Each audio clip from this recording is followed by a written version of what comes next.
আপনার জলজ ভূমি কম। আর মহিষের জন্য সবচেয়ে প্রয়োজন হচ্ছে সার্বক্ষণিক জলজ ভূমি প্রয়োজন হয়।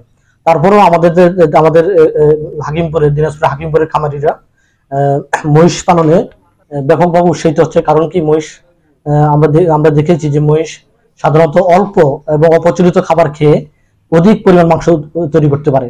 তো বর্তমানে আমাদের হাকিমপুরের খামারিরা বিশেষ করে কোরবানিকে সামনে রেখে আমাদের প্রায় ৮-১০ জন খামারি, আমাদের জানা মতে প্রায় ২ শতাধিক মহিষ আমাদের হাকিমপুরে কোরবানি উপলক্ষে লালন পালন হচ্ছে, হৃষ্টপুষ্ট হচ্ছে।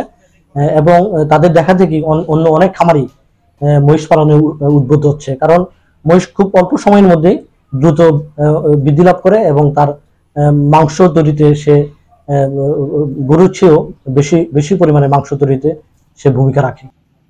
আমার ফার্মে ১৩৮টা মোষ আছে। প্রত্যেক দিন পার মোষকে ২০০ থেকে ২৫০ টাকা খরচ। ঘাস, খ্যার, দানাদার খাদ্য, অন্য কোনো মানে মেডিসিন খাওয়াই না আমি। প্রত্যেক দিন এই খরচ। আমি ঈদুল আজহা ধরার জন্য মোটা তাজা আমার মোষ একদম কমপ্লিট ইনশাআল্লাহ। যদি বলি আজই বেচা হবে, আজ থেকেই বেচা হবে, কোনো ব্যাপার না। বিভিন্ন হাটঘাটে বেচবো, অনলাইনে কেউ নিতে চাইলে তাকেও দিব। মানে উপলক্ষে মোষ তো এক করছি আর কি, লালন পালন করে বড় করছি।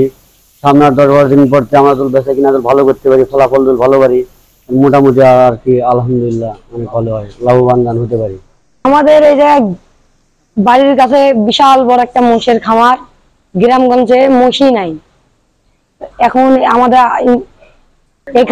এখানে মোষের খামার হয়েছে, ভালো লাগছে, দেখতেও সুন্দর লাগে পরিবেশটা। আমি আমার মালিকের মোষ 2টা মোষ নিয়ে আইছে। এই 2টা মোষকে আমি খাওয়াই, খ্যার খাওয়াই, বল্টু জ্বর, বিগ জ্বর।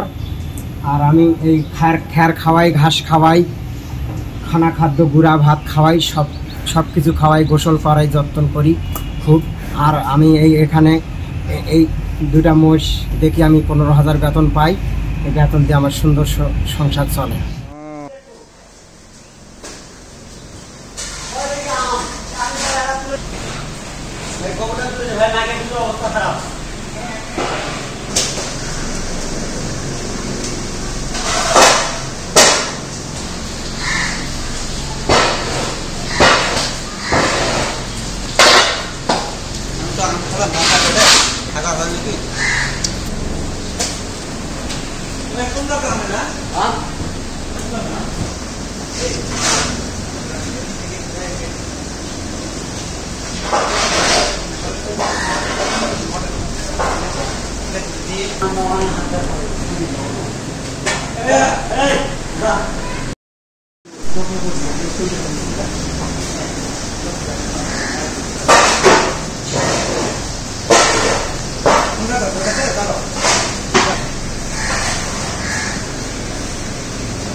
বস্তা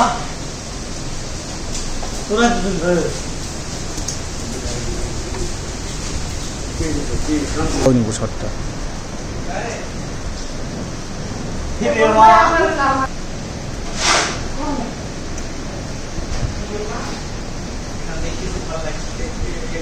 ঠিক আছে, কাজ করার গুড গুড।